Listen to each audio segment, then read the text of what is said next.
बिस्मिल्लाहिर्रहमानिर्रहीम जी, welcome back. हमारा ये कोर्स TQM का चल रहा था जब छुट्टियां हुई थी, और छुट्टियों के बाद अब हम दोबारा से शुरू करेंगे। तो एक पहले मैं क्विक रिकैप दे दूं कि हमने जो चीज़ हमारी डिस्कशन में थी वो सिक्स सिग्मा की जो डिमैक मेथडोलॉजी है वो हम डिस्कस कर रहे थे। DMAIC stands for define, measure, analyse, improve और कंट्रोल। यानी ये इम्प्रूवमेंट की एक स्ट्रेटजी है, ये एक मेथडोलॉजी है। उसमें हमने सबसे पहले डिफाइन किया था कि जिसमें आप क्या करते हैं कि अपनी जो भी आपका प्रोजेक्ट है और जिस चीज़ को आप इम्प्रूव करना चाहते हैं उसको डिफाइन करते हैं, उसका स्कोप तय करते हैं, वो क्या है ये मालूम करते हैं, उसको डॉक्यूमेंट करते हैं। दूसरे मरहले में मेजर फेज आता है जिसमें आप उसके मतलब कुछ चीज़ों को मेजर करते हैं, क्या चीज़ें उसमें इन्वॉल्व हैं, वो किस लेवल पर हैं, करंट परफॉर्मेंस क्या है, वगैरह वगैरह।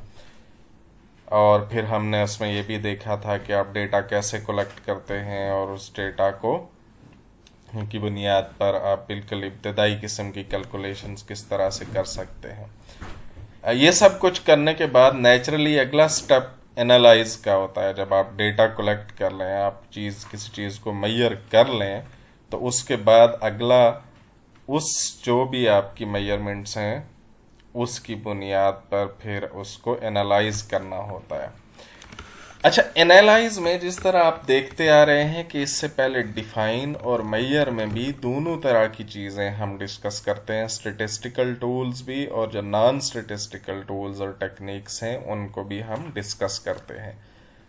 तो जो आप किसी चीज़ को, जिस चीज़ को आप इम्प्रूव करने की कोशिश कर रहे हैं, जिस प्रोसेस को, उसको एनालाइज करने के लिए आप स्टैटिस्टिकल टूल्स भी इस्तेमाल करेंगे और नॉन स्टैटिस्टिकल टूल्स भी आप इस्तेमाल करेंगे। तो एनालाइज फेज में इसकी एक कैटेगराइजेशन मैंने की है कि 3 किस्म के आप एनालिसिस करते हैं। आप अपने प्रोसेस और डिज़ाइन को एनालाइज करते हैं, फिर आप स्टैटिस्टिकल एनालिसिस भी करते हैं और रूट काज एनालिसिस भी करते हैं। ये 3 तरह की चीज़ें हैं जो आप कर रहे होते हैं। तो सबसे पहले हम देखते हैं कि जो प्रोसेस और डिज़ाइन को कैसे एनालाइज किया जाता है। इसमें फिर कई चीज़ें हैं, कई एक टूल्स हैं। यानी सबसे पहले हम प्रोसेस और एनालिसिस को, प्रोसेस और डिज़ाइन के एनालिसिस को देखें तो इसमें कई एक चीज़ें की जा सकती है। प्रोसेस को एनालाइज करने का सबसे जो बेसिक टूल है वो फ्लो चार्ट है। वो हम पढ़ आए हैं, वो हमने जो बेसिक क्वालिटी टूल्स हैं उनमें पढ़ा था कि आप प्रोसेस का एक मैप बना लेते हैं कि उसमें कोई चीज़ कहाँ से शुरू होती है, मटेरियल कैसे दाखिल होता है, किन स्टेप से गुजरता है। अच्छा, प्रोसेस का जो चार्ट होता है या फ्लो चार्ट जो होता है वो बना लेना खुद से कोई एनालिसिस नहीं है। वो जब बन जाता है तो आपको नज़र आना शुरू हो जाता है कि इसमें क्या गलत है, कहाँ पे इसमें कोई चीज़ इजाफी हो रही है, कहाँ कोई इम्पोर्टेंट स्टेप है जो इस वक्त हम नहीं कर रहे। तो एनालाइज करने के लिए आपको अपनी उस जो प्रोसेस जो फ्लो आपने बनाया है या फ्लो चार्ट जो आपने बनाया है उसे सामने रखते हुए अपनी अकल इस्तेमाल करते हुए उसका एनालिसिस आप करेंगे। ठीक है। एक जो चीज़ हमने इससे पहले डिस्कस नहीं की वो प्रोसेस फ्लो या प्रोसेस जो फ्लो चार्ट होता है उसकी एक मॉडिफाइड फॉर्म है जिसे हम स्विम लेन डायग्राम भी कहते हैं। ठीक है, ये मैं आपको दिखाता हूँ कि ये क्या चीज़ होती है। इसको हम अभी देख लेते हैं। इसको हम स्विम लेन डायग्राम भी कहते हैं, क्रॉस फंक्शनल फ्लो डायग्राम भी कहते हैं। ठीक है जी। ये एक सादा फ्लो चार्ट ही होता है, एक्सेप्ट ये कि फ्लो इसमें जो डिफरेंट डिपार्टमेंट्स हैं या जो डिफरेंट फंक्शंस हैं या डिफरेंट जो लोग इन्वॉल्व हैं उनके लिहाज से इसको सेपरेट कर लिया जाता है। मिसाल के तौर पर एक्सपेंस रिपोर्टिंग का एक काम है, प्रोसेस है एक्सपेंस रिपोर्टिंग, ये यहाँ पे आपको नजर आ रहा होगा। इसमें कौन कौन लोग इन्वॉल्व हैं? डेटा एंट्री क्लर्क है, मैनेजर है और फिर कंसल्टेंट है। ठीक है, या आप इधर से शुरू कर सकते हैं। ये 3 लोग इन्वॉल्व किए हैं, तो इन 3 की हमने 3 डिफरेंट लेन्स बना दी हैं, यानी इसके 3 सेक्शंस बन गए हैं। एक कंसल्टेंट का सेक्शन है, एक मैनेजर का, और फिर एक डेटा एंट्री क्लर्क का है। तो अब उसके बाद जो प्रोसेस का स्टेप इनमें से जो बंदा करता है, हम उसी के सामने उसको लिखेंगे। ठीक है, मिसाल के तौर पर कंसल्टेंट क्या होता है? वो एक्सपेंस की रिपोर्ट को सबमिट करता है। जो मैनेजर होता है वो रिसीव एक्सपेंस रिपोर्ट, अगर रिपोर्ट करेक्ट है तो उसे फॉरवर्ड कर देता है, अगर नहीं है तो रिटर्न कर देता है। रिटर्न होने के बाद वो दोबारा कंसल्टेंट के पास पहुंच जाएगी। अगर वो सही है तो वो रिपोर्ट को फॉरवर्ड कर देता है, और जो हमारा डेटा एंट्री क्लर्क है वो उसको सिस्टम में उसकी एंट्री डाल देता है। ठीक है, ये एक सादा फ्लो चार्ट की तरह ही है, लेकिन यहाँ पे एक इजाफी चीज ये है कि जो 3 लोग उसमें इन्वॉल्व हैं, हमने दिखाया कि उनमें से कौन कौन क्या क्या करता है। तो ये कुछ इजाफी मालूमात हमें देता है जो कि सादा फ्लो चार्ट नहीं देता, और इस तरह से विजुअलाइज करना बहुत आसान हो जाता है कि कौन क्या कर रहा है। ये जो प्रोसेस को आप डिफरेंट डिपार्टमेंट हो सकते हैं, यहाँ जो लेंस हमें इस वक्त डेटा एंट्री क्लर्क और मैनेजर और कंसल्टेंट है, इसकी जगह कोई 3 सेपरेट डिपार्टमेंट हो सकते हैं, इसमें कोई 3 सेपरेट फंक्शंस हो सकते हैं। तो जो ये जो स्विम लेन डायग्राम है, ये एक फ्लो चार्ट ही होता है, और इस फ्लो चार्ट को इस तरह से बनाया जाता है कि हर फंक्शन की या हर उसमें इन्वॉल्व आदमी की एक डिफरेंट लाइन होती है, और वो शख्स या वो फंक्शन या वो डिपार्टमेंट जो काम करता है वो उसकी लाइन में जाहिर किया जाता है। इसका फ़ायदा, इससे एनालिसिस बहुत आसान हो जाता है, आपको फ़ौरन समझ में आनी शुरू हो जाती है कि आपका प्रोसेस में क्या क्या मराहिल इन्वॉल्व हैं और उनमें कहाँ पे कोई गलती हो रही है, यानी आपका प्रोसेस ठीक है या वो प्रोसेस डिज़ाइन ही गलत हुआ है। ये आपको इसे देखते ही फौरन समझ आना शुरू हो जाएगा। इसी प्रोसेस को या डिज़ाइन को एनालाइज करने के लिए एक तीसरा टूल है, वो स्पेगेटी डायग्राम होती है। ठीक है, आपने ये लेफ्ट साइड वाली डायग्राम पे पहले देखना है। इसको स्पेगेटी डायग्राम क्यों कहते हैं? क्योंकि आपने स्पेगेटी यकीनन खाई होगी, देखी होगी। तो वो जिस तरह से बहुत ही पेचदार किस्म की चीज़ होती है, तो ये डायग्राम इसी तरह से बनती है। ठीक है, यानी कोई सीधी सीधी लकीरें इसमें नहीं होती, बल्कि इसमें बहुत घुमाव फिराव बनता है। इस वजह से इसको स्पेगेटी डायग्राम कहते हैं। इसका मकसद क्या होता है? इसका मकसद भी बेसिकली आपको अपने ख़ास तौर पर ये लेआउट जो होता है आपका डिज़ाइन, उसको एनालाइज करने के लिए नहायत मुफीद है। इसमें क्या होता है, जितनी चीज़ें इन्वॉल्व हैं, मिसाल के तौर पर यहाँ पे कोई पोस्ट ऑफिस है, यहाँ पे ये शख्स है मैनेजर, यहाँ पे क्लर्क है, ये कोई और बंदा होगा, ये कोई और बंदा है, ये और बंदा है, ये फैक्ट्री है, ये ट्राली है, जो कुछ भी है, जो भी चीज़ें हैं आपके प्रोसेस में इन्वॉल्व हैं, उनको आप बनाते हैं, और उसमें मुख्तलिफ चीज़ों के फ्लो को आप डिफरेंट लाइंस के ज़रिए से जाहिर करते हैं।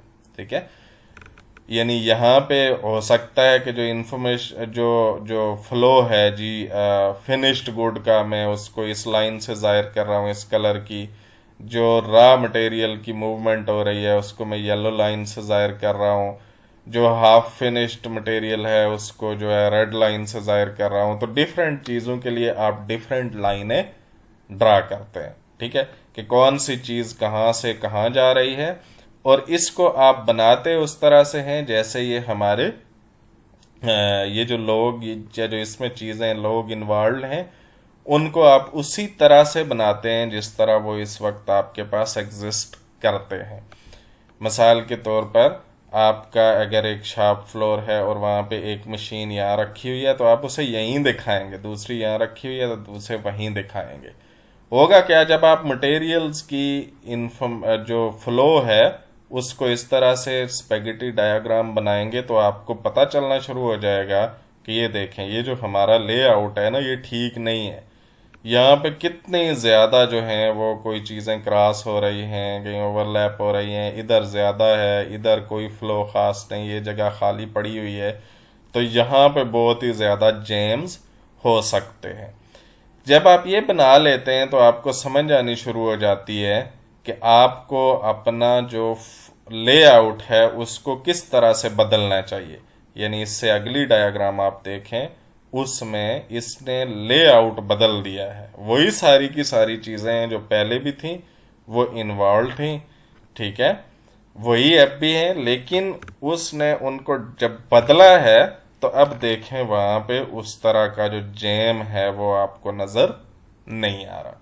तो ये स्पेगेटी डायग्राम किसी आपके जो लेआउट है वर्क प्लेस का उसको एनालाइज करने के लिए बहुत ही मुफीद है। इससे आपको पता चल जाता है कि आपके यहाँ फ्लो किस किस तरह से हो रहा है चीज़ों का, और आपका लेआउट ठीक है या नहीं है। अगर उसमें इस तरह बहुत ज़्यादा किसी जगह कंजस्शन नज़र आ रही होगी, किसी जगह बहुत ज़्यादा जैम्स नज़र आ रहे होंगे तो वो ठीक नहीं है। और फिर आप यहाँ देखते हुए उसे आसानी के साथ चीज़ों को दाएं बाएं करके देख सकते हैं कि अगर हम इधर कर दें तो फिर कैसा फ्लो बनेगा। तो जहाँ पे फ्लो सबसे स्मूथ बने चीज़ों का, आप उस हिसाब से अपने लेआउट को रीडिज़ाइन कर लेते हैं, ठीक है जी। ये स्पेगेटी डायग्राम होती है। अब तक 3 चीज़ें हो गई, एक आपका सिंपल फ्लो चार्ट, दूसरा जो है वो स्विम लेन डायग्राम, और तीसरी आपकी ये स्पेगेटी डायग्राम, ठीक है जी। तीसरी चीज़ जो हमने पढ़नी है वो है वैल्यू स्ट्रीम मैप, ठीक है।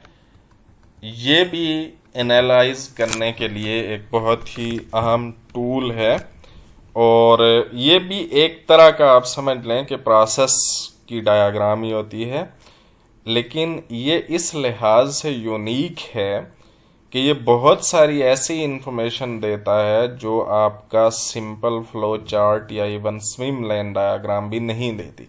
सबसे पहली बात तो ये है कि ये सिर्फ मटेरियल्स की इंफॉर्मेशन नहीं मटेरियल के फ्लो को नहीं दिखाया, ये इंफॉर्मेशन के फ्लो को भी दिखाता है, ठीक है।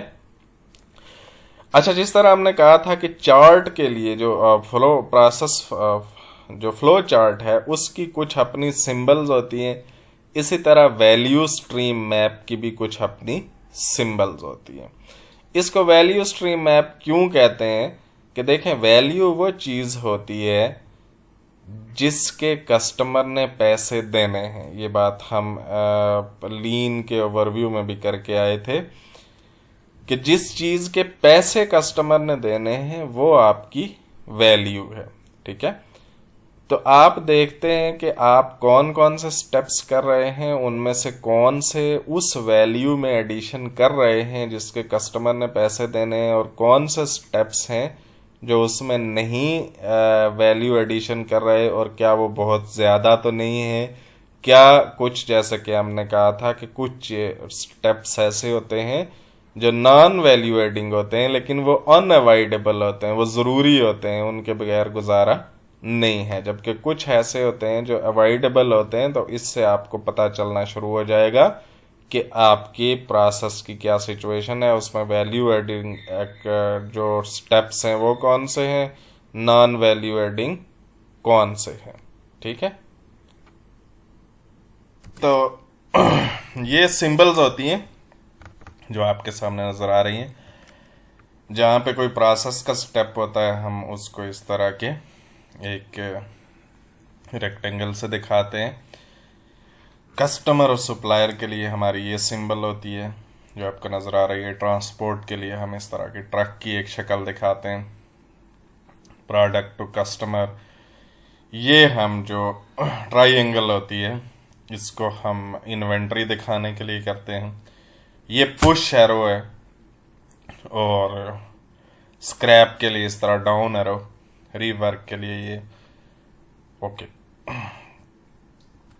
इम्पोर्टेंटली जो चीज़ मैं आपको दिखाना चाहता हूँ कि इसमें इंफॉर्मेशन के फ्लो के लिए भी कुछ सिंबल्स होती हैं। जैसे ये सिंबल है, ये आपकी जो लेफ्ट साइड पे नज़र आ रही है, ये इलेक्ट्रॉनिक इंफॉर्मेशन के फ्लो को जाहिर करती है, जबकि जो स्ट्रेट एरो है ये नॉन इलेक्ट्रॉनिक इंफॉर्मेशन की को जाहिर करती है। ठीक है जी। अब हम एक मिसाल देखते हैं इसकी, जिससे आपको ज़रा ये ज़्यादा क्लियर होगा कि ये जो वैल्यू स्ट्रीम मैप होता है ये कैसे बनता है और इससे कौन कौन सी इंफॉर्मेशन हमें हासिल होती है। जी, मैं इसको थोड़ा सा बड़ा कर देता हूँ ताकि आपको ज़्यादा वजाहत के साथ नज़र आए। ये देखें जी, ये सप्लायर है हमारा, ये कस्टमर है। यहाँ तक अल्टीमेटली हमारी चीज़ जानी है। आती कहाँ से है? हमें सप्लायर के पास से जो चीज़ें ये ट्रांसपोर्ट होके आती है। यहाँ आप साथ साथ लिखते जाते हैं कि इसमें 1 वीक लगता है। ये हमारी रिसेप्शन या स्टोरेज है। ठीक है, सबसे पहला स्टेप। उसके बाद जो भी प्रोसेस के स्टेप हैं वो देखें इस तरह से हम बनाते हैं, यानी मेटल वर्क है, उसके बाद अंडर कोटिंग है, फर्स्ट ड्राइंग है, फिर फाइनल कोट है, फिर उसे दोबारा ड्राई करते हैं, फिर असेंबली होती है, फिर क्वालिटी चेक होता है। ये जो प्रोसेस के स्टेप्स हैं उसमें आप देखें कि हम रेक्टेंगल्स बनाते हैं।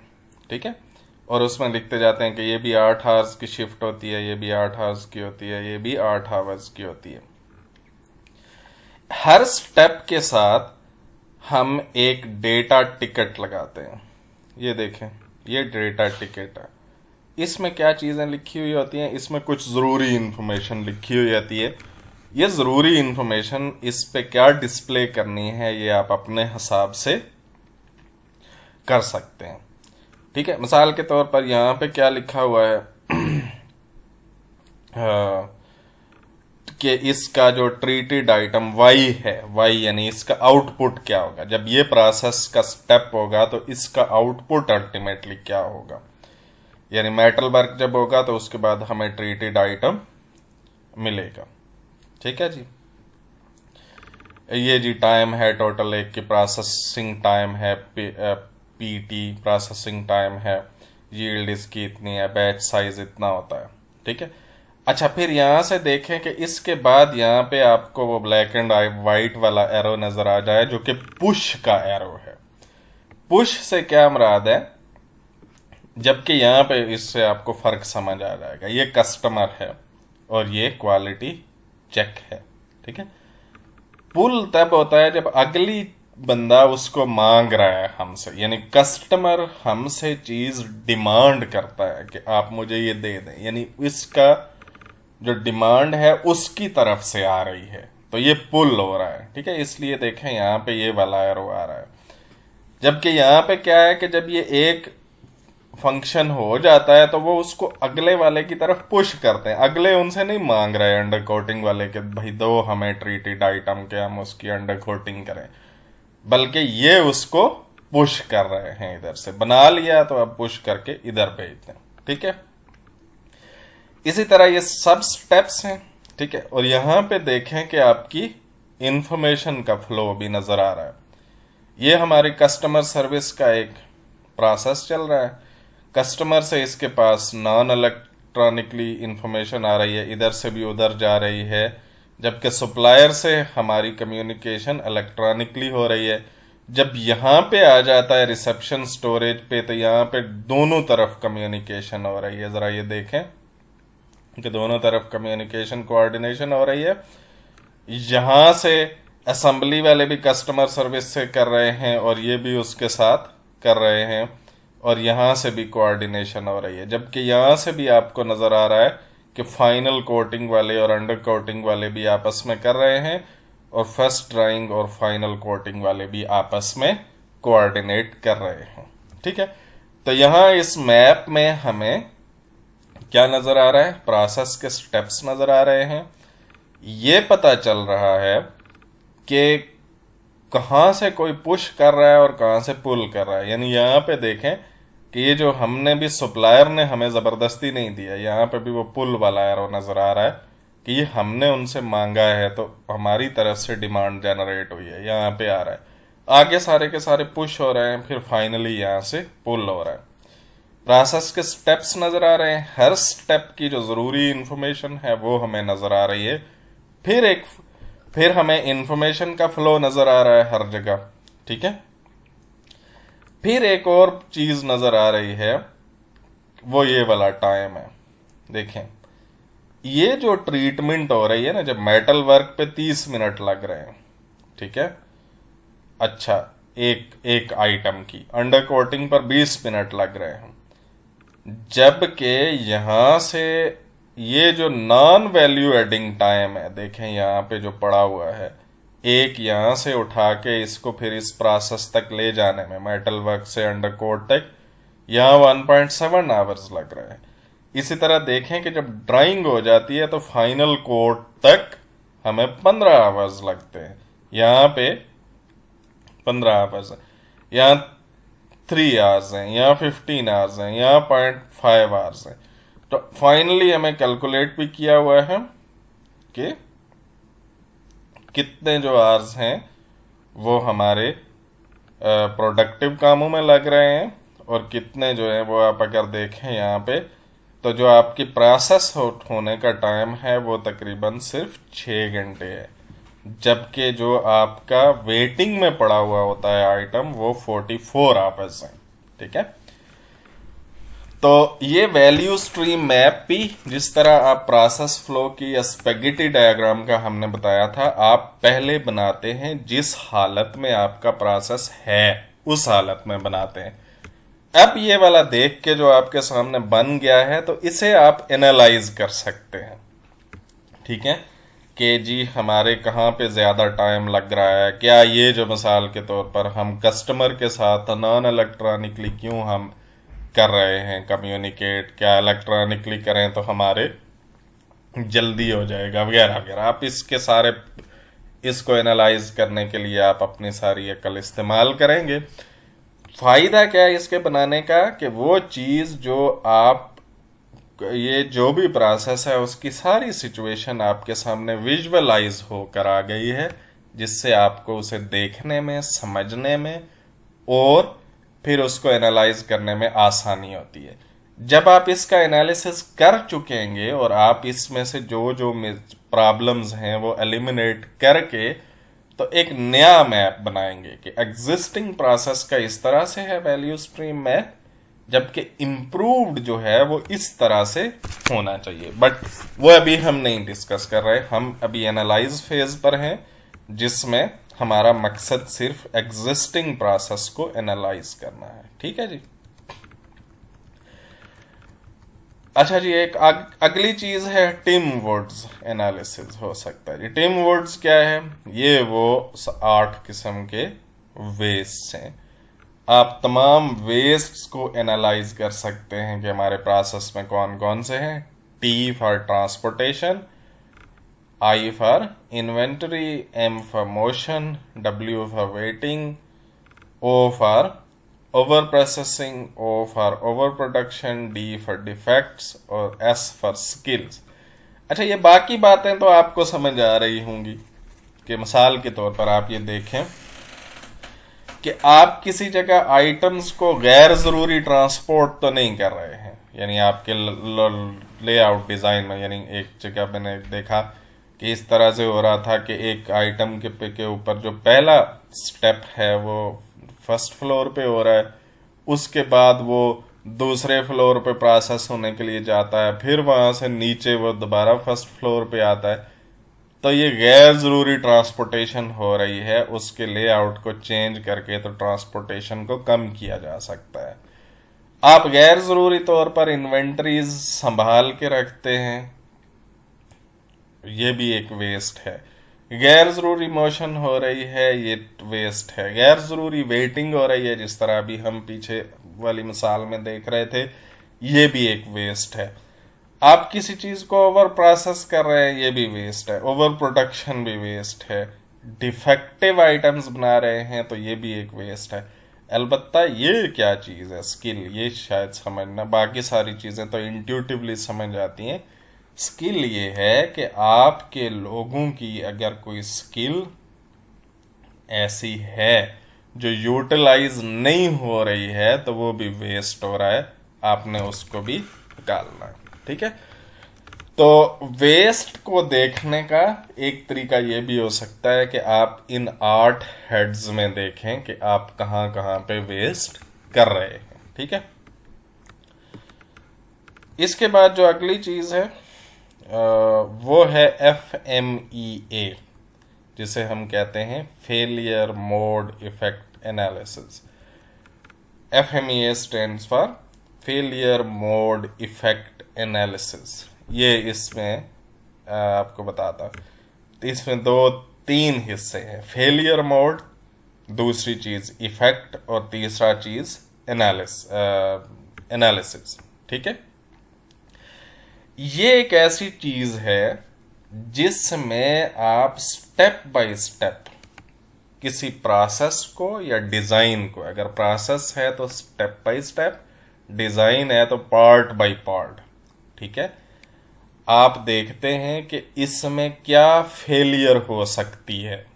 ठीक है, उसका इफेक्ट क्या होगा, फिर आप ये देखते हैं कि उसको कंट्रोल कैसे किया जा सकता है, फिर आप उसकी प्रायोरिटाइजेशन करते हैं। वो क्वांटिटेटिव होती है, वह भी हम मिसाल देखते हैं तो आपको समझ आ जाएगी। ठीक है, इसका मकसद क्या है कि हर स्टेप में, प्रोसेस के हर स्टेप में, ये जो हमारा डिजाइन है उसके हर पार्ट से रिलेटेड सबसे पहले तमाम जो फेलियर मोड्स हैं, यानी उसमें जो जो मसाइल आ सकते हैं वो आइडेंटिफाई किए जा सकें। ठीक है, फिर उनको क्या किया जाए, उनका इफेक्ट देखा जा सके, और फिर ये देखा जा सके कि उसको कैसे कंट्रोल किया जा सकता है। ठीक है जी, हम सीधा मिसाल पर चलते हैं जिससे ज्यादा आसानी से आपको समझ में आएगी। ठीक है जी, ये इस तरह का फेलियर FMEA होती है। ये प्रोसेस का स्टेप है, या कोई भी जो फंक्शन है, या कोई भी ये पार्ट हो सकता है, यहाँ पे लिखा हुआ होगा। इसमें क्या क्या पोटेंशियल फेलियर्स आ सकती हैं ये हम आइडेंटिफाई करेंगे, फिर उन फेलियर्स के क्या क्या इफेक्ट हो सकते हैं, ठीक है, वो हम आइडेंटिफाई करेंगे। ये जो फेलियर है या इफेक्ट है ये कितनी सीवियर हो सकती है, ये S स्टैंड्स फॉर सीवियरिटी। उसके बाद इसके पोटेंशियल कॉजेज क्या क्या हो सकते हैं, ठीक है, इन कॉजेज की अकरेंस की क्या प्रोबेबिलिटी है, ये O stands for occurrence. Currently हमारे पास इसमें क्या क्या कंट्रोल्स हैं, और ये जो D है, ये कंट्रोल इस फेलियर को कितनी आसानी से डिटेक्ट कर सकते हैं, वो इसका नंबर है। फिर हम उनको मल्टीप्लाई करके ये RPN और CRIT हम कैलकुलेट करेंगे। वो किस तरह से करते हैं वह भी मैं आपको दिखाता हूं, लेकिन उससे पहले हम इसके पूरी समझते हैं। मिसाल के तौर पर ये एक ATM का है। फंक्शन क्या है कि dispense amount of cash requested by customer. ये ATM का काम है। कस्टमर आता है, वो आकर उसमें कार्ड इंसर्ट करता है या अपना थंब लगाता है, और वो कहता है कि जिससे मुझे 20,000 रुपया निकाल दो। ठीक है, ये फंक्शन है, ये काम है, ये एक स्टेप है। इसमें हमने आइडेंटिफाई क्या करना है कि क्या क्या फेलियर मोड्स हो सकते हैं। एक तो फेलियर ये हो सकती है कि वो कैश डिस्पेंस ही ना करे, डज नॉट डिस्पेंस कैश। ठीक है, दूसरी फेलियर ये हो सकती है कि डिस्पेंसेस टू मच कैश, 20,000 मांगा था उसने 30,000 निकाल दिया। तीसरा फेलियर ये हो सकती है कि उसने कैश निकालने में बहुत ज्यादा टाइम लगा दिया, takes too long to dispense cash. ठीक है, इसी तरह हम एक चौथा भी इसमें आप अगर सोचें तो ये हो सकता है कि जितनी अमाउंट रिक्वेस्ट की है उससे कम फेल जो है वो उसको दे दे कैश, तो ये भी एक फेलियर मोड है। तो क्या होता है कि आपने किसी फंक्शन या प्रोसेस के किसी स्टेप या जो आपका डिजाइन है उसके हर पार्ट से रिलेटेड तमाम फेलियर मोड्स पहले आइडेंटिफाई करने होते हैं कि क्या क्या यहाँ गलत हो सकता है। मसलन हम कैश जो देख रहे हैं डिस्पेंस करने में क्या हो सकता है, एक तो ये है कि कैश डिस्पेंस हो ही ना, दूसरा ये है कि बहुत ज़्यादा हो जाए, तीसरा ये है कि रिक्वेस्टेड अमाउंट से कम कैश डिस्पेंस हो, चौथा ये हो सकता है कि उसमें बहुत ज़्यादा टाइम लग जाए। ये 4 फेलियर मोड्स हमने आइडेंटिफाई किए हैं कि ये फेलियर्स हो सकती है। अगला मरहला ये है कि उनके इफेक्ट्स क्या होंगे वो आइडेंटिफाई करने।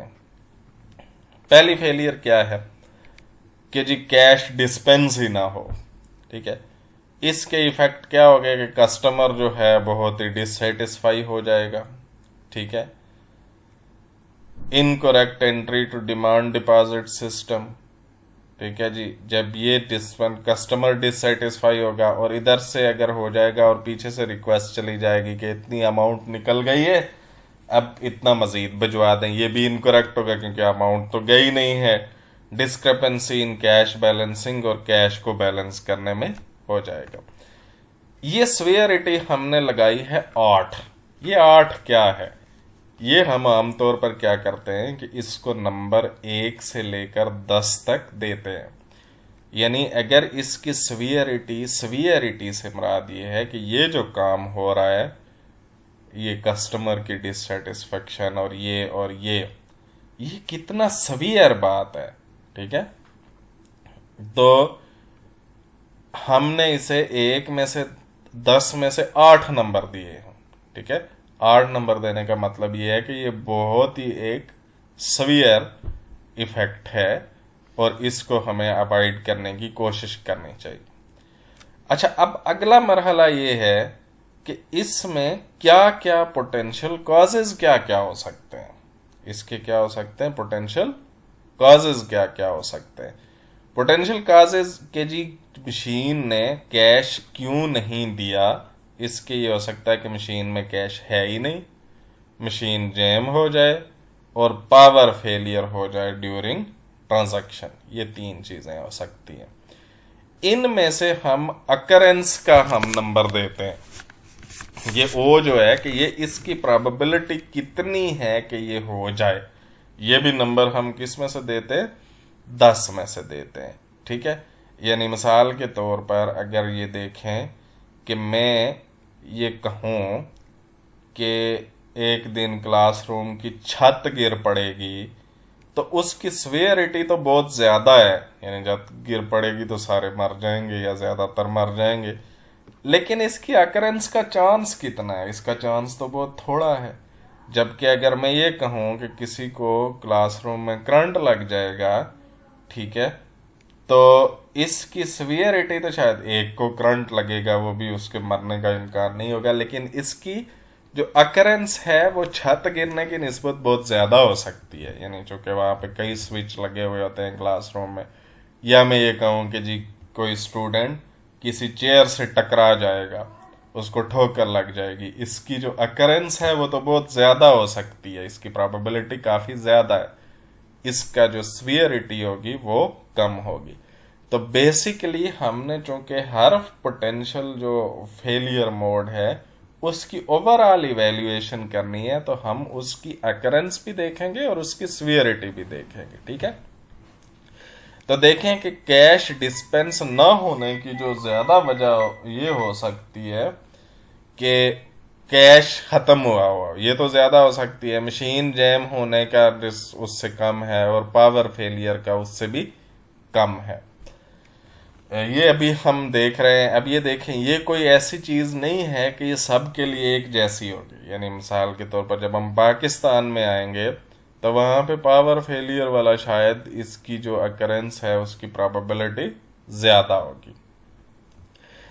अच्छा, फिर ये है कि अभी इस तमाम चीज़ों को अवॉइड करने के क्या क्या कंट्रोल्स मौजूद हैं।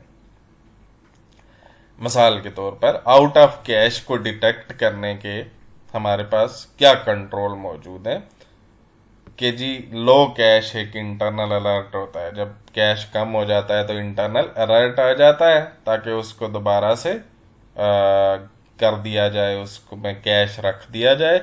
तो ये एक कंट्रोल है। ये कितना अच्छा है इस प्रॉब्लम को डिटेक्ट करने में। ये जो है ना, इसने 5 इसको नंबर दिए हैं। ये नंबरों को आपको बहुत ज्यादा वो करने की जरूरत नहीं है, लेकिन ये किस तरह से, ये 5 किस तरह से होते हैं ये जरा देखिएगा। ये जो 5 है, यहां पे तो आप हर चीज जो ज्यादा होगी जिसकी, उसको आप बड़ा नंबर, यानी अगर आउट ऑफ कैश होने की प्रोबेबिलिटी ज्यादा है, बहुत ही ज्यादा है, तो मैं इसको 10 नंबर दूंगा। अगर बहुत कम है तो मैं इसको 1 नंबर दूंगा। यहां डिटेक्शन के केस में उल्टा होता है, ठीक है।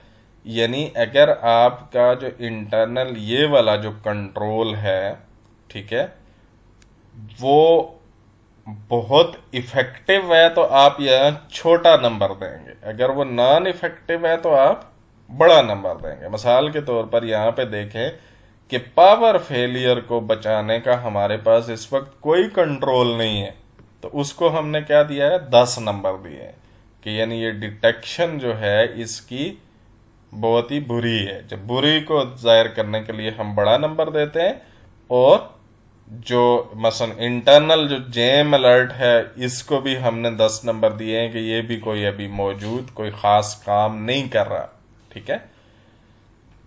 जबकि इंटरनल लो कैश अलर्ट ये हमने इसको 5 नंबर दिए हैं, यानी ये इनकी निस्बत, नीचे वालों की निस्बत ज्यादा बेहतर इफेक्टिव कंट्रोल है।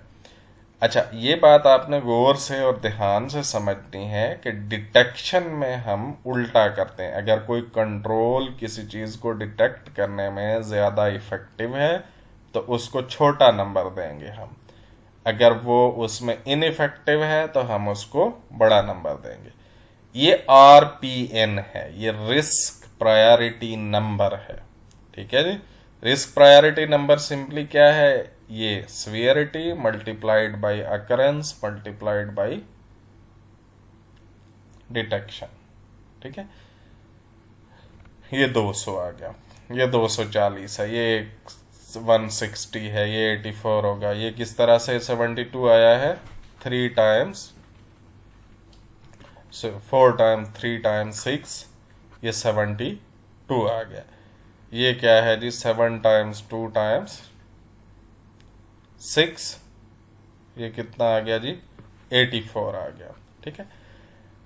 अब उससे आगे ये जो क्रिटिकलिटी इंडेक्स है CRIT, ये क्या है, इसमें आप इस डिटेक्शन को मल्टीप्लाई नहीं करते। अब अगर आप यहां पे देखें, ये इस 7 को भूल जाएं, ये 2 है, ये 6 है, मल्टीप्लाइड बाई 2 मल्टीप्लाइड बाई 6 12, ये 3 है और ये 6 है, 3 मल्टीप्लाइड बाई 6 18, ठीक है।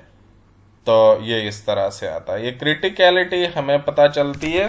अब यहां से भी क्या पता चलता है कि हो सकता है कि कोई चीज क्रिटिकल ज्यादा हो, ठीक है, क्रिटिकल काफी ज्यादा हो, लेकिन उसके लिए हमारे पास अगर ऑलरेडी कंट्रोल अच्छे हैं तो रिस्क प्रायोरिटी नंबर्स में वो नीचे चला जाएगा। अच्छा, कोई चीज जिसकी क्रिटिकलिटी कम हो लेकिन उसका कंट्रोल बिल्कुल ही ना हो तो वो रिस्क प्रायोरिटी नंबर में ऊपर आ जाएगा। ये जो रिस्क प्रायोरिटी नंबर जिसका जितना बड़ा होगा, इसका मतलब है कि वो उतना ही बड़ा इशू है और उसे हमें उसके मतलब कुछ करने की जरूरत है, ठीक है जी।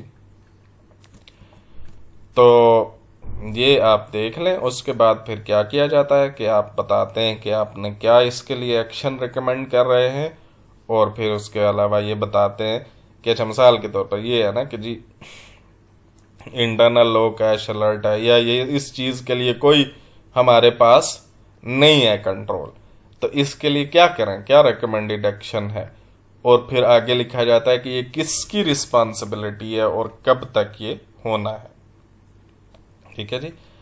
तो ये जो कुछ टूल्स हैं वो हैं किसके जी? ये टूल्स हैं हमारे पास प्रोसेस और डिज़ाइन को एनालाइज करने के लिए। ठीक है।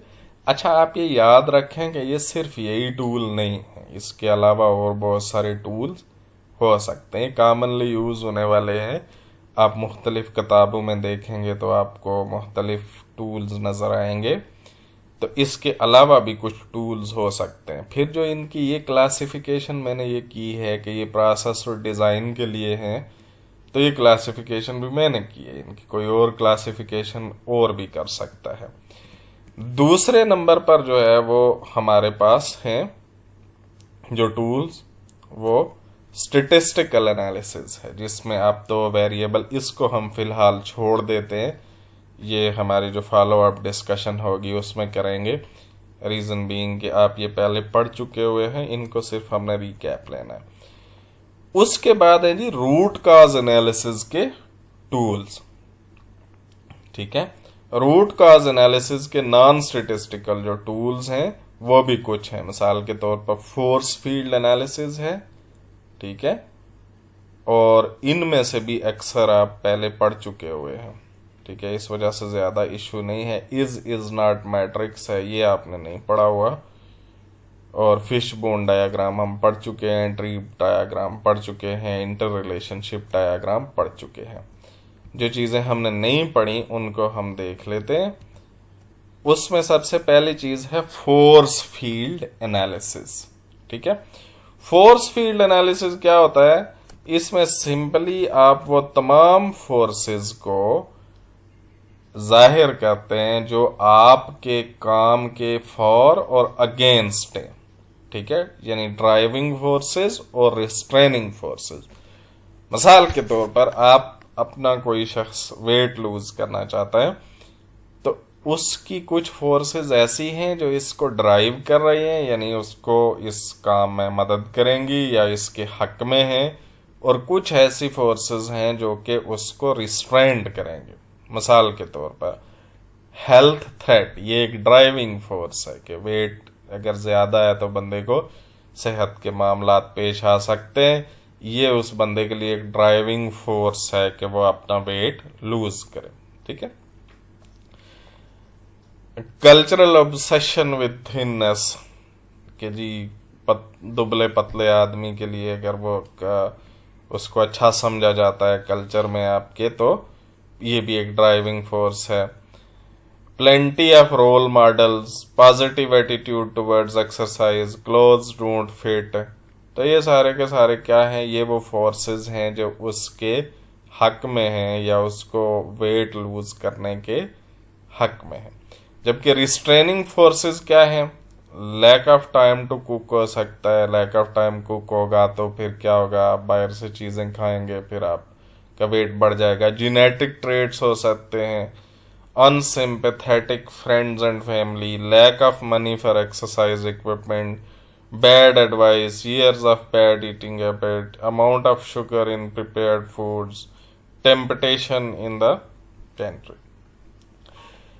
तो इस तरह जब आप इन फोर्सेस को आमने सामने रखते हैं कि कौन सी चीजें किसी चीज के हक में हैं और कौन सी फोर्सेस उसके अगेंस्ट हैं, तो आपको उसकी सिचुएशन बेहतर समझ आनी शुरू हो जाती है। ठीक है। तो इसको हम फोर्स फील्ड एनालिसिस कहते हैं।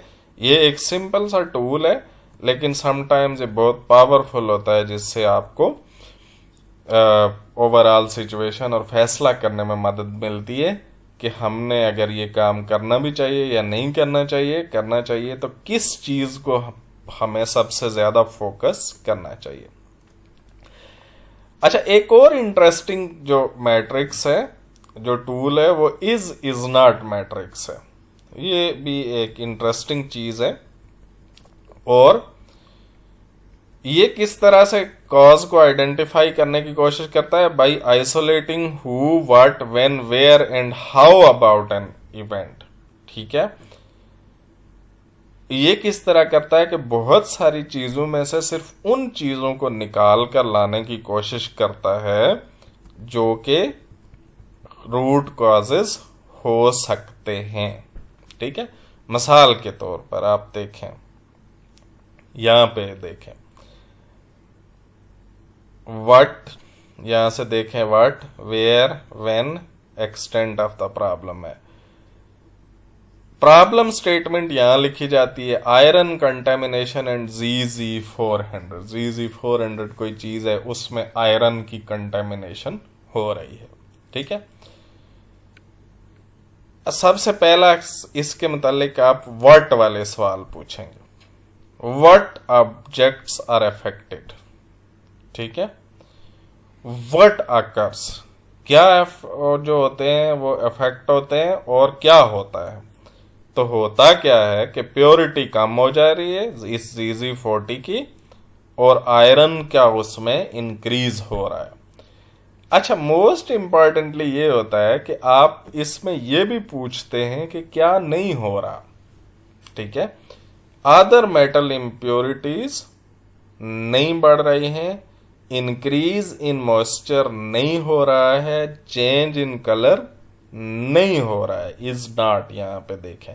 यानी आप किसी चीज को जब एनालाइज करने का ये बड़ा जबरदस्त तरीका है कि आप ये देखें, न सिर्फ ये देखें कि क्या हो रहा है, बल्कि ये भी देखें कि क्या नहीं हो रहा। यानी मिसाल के तौर पर अगर आप देखें कि आपके घर में अगर एक जो बल्ब है वो उसमें झटके लगने शुरू हो जाएं, ठीक है, तो आप ये देखें कि अच्छा एक बल्ब के उस पे झटके लग रहे हैं, ठीक है, जबकि बाकी पंखा बिल्कुल ठीक चल रहा है, यानी पंखा मुतासर नहीं हो रहा। दूसरी जगह जो ट्यूबलाइट है वो नहीं हो रही। यानी अब आप क्या कर रहे हैं, उन चीजों को रूल आउट कर रहे हैं। ठीक है, तो सबसे पहले आप व्हाट यानी क्या हो रहा है उसमें ये बताते हैं कि क्या हो रहा, और उसके साथ ही ये बताते हैं कि क्या नहीं हो रहा जो इससे रिलेटेड हो सकता था। ठीक है, दूसरा आप पूछते हैं कि कहाँ पे हो रहा है। ठीक है जी, ये जो काम हो रहा है ये कहाँ हो रहा है, क्या हर जगह हो रहा है। यानी आप कहते हैं कि आपके जो बल्ब हैं उन्होंने झटके मारने शुरू कर दिए हैं।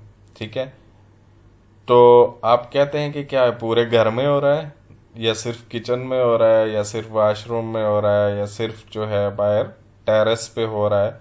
तो इससे भी आपको क्या पता चलेगा कि कहाँ पे हो रहा है, और आप दूसरा साथ में ये भी बताएंगे कि कहाँ पे नहीं हो रहा। तो ये हमें पता चल रहा है कि रिएक्टर 2 और 3 पे ये हो रहा है, जबकि रिएक्टर 1 पे ऐसा नहीं हो रहा। ठीक है, इससे आपको फिर फाइनली ये पता चलता है कि इस मामले में क्या डिस्टिंक्ट चीज है। ठीक है, हमें यहां पता चलता है कि ओनली आयरन इंक्रीज हो रहा है और रिएक्टर 1 में नहीं हो रहा। ठीक है, और आगे इसी तरह से आप बाकी सवाल भी, यानी व्हाट, वाई, व्हेन। अब ये देखें इससे होता क्या है कि अल्टीमेटली आप नैरो करते करते ठीक जगह पे पहुंच जाते हैं। यानी जो बल्ब वाली मिसाल दे रहा हूं मैं वो तो बहुत ही आसान है, लेकिन आप जब इसको इस तरह से देखना शुरू करते हैं कि अच्छा एक बल्ब झटके लग रहे हैं, बाकी पूरे घर में नहीं लग रहे, बाकी जो पंखा है उसको कोई मुतासर नहीं हो रहा, सिर्फ जो हमारी किचन में लगा हुआ है वो वाला बल्ब उसके साथ प्रॉब्लम हो रहा, बाकी जगह नहीं हो रहा। जब आप नई वाले खास तौर पर निकालते निकालते निकालते आपको पता चलते हैं कि आप सिर्फ फाइनली पहुंचते हैं कि सिर्फ जो हमारा किचन वाला बल्ब है उसमें कोई प्रॉब्लम है। अब ये आपकी जो इन्वेस्टिगेशन है वो नैरो के वहां पे पहुंच जाती है जहां पे कोई रूट काज हो रहा है। आप फिर वहां देखेंगे कि वहां क्या हो रहा है, बल्ब में प्रॉब्लम है, जो तार लगी हुई है उसमें प्रॉब्लम है, किस चीज में प्रॉब्लम है, वो आप उसको वहां पे इन्वेस्टिगेट करेंगे। तो ये इज नॉट मैट्रिक्स जो है ये भी रूट काज के एनालिसिस के लिए इस्तेमाल होता है। ठीक है, फिश बोन डायग्राम आप पढ़ चुके हुए हैं। ठीक है, वो भी रूट काज एनालिसिस के लिए इस्तेमाल होती है। ट्री डायग्राम हम पढ़ चुके हुए हैं। वाई वाई यानी इसमें भी आप पूछते जाते हैं वाई, फिर आगे वाई, फिर आगे वाई। और जो इंटर रिलेशनशिप डायग्राम है वो भी हम पढ़ चुके हुए हैं इससे पहले, तो उसको हम दोबारा डिस्कस नहीं कर रहे। तो आज की जो ये वीडियो है इसमें हमने एनालाइज फेज में दो किस्म के एनालिसिस के टूल पढ़े, एक प्रोसेस और डिज़ाइन के, और दूसरा जो है वो रूट कॉज एनालिसिस के हमने टूल देखे, जबकि स्टेटिस्टिकल एनालिसिस जो है वो अभी हमने डिस्कस नहीं किया। ठीक है जी, तो दैट्स इट फॉर टुडे।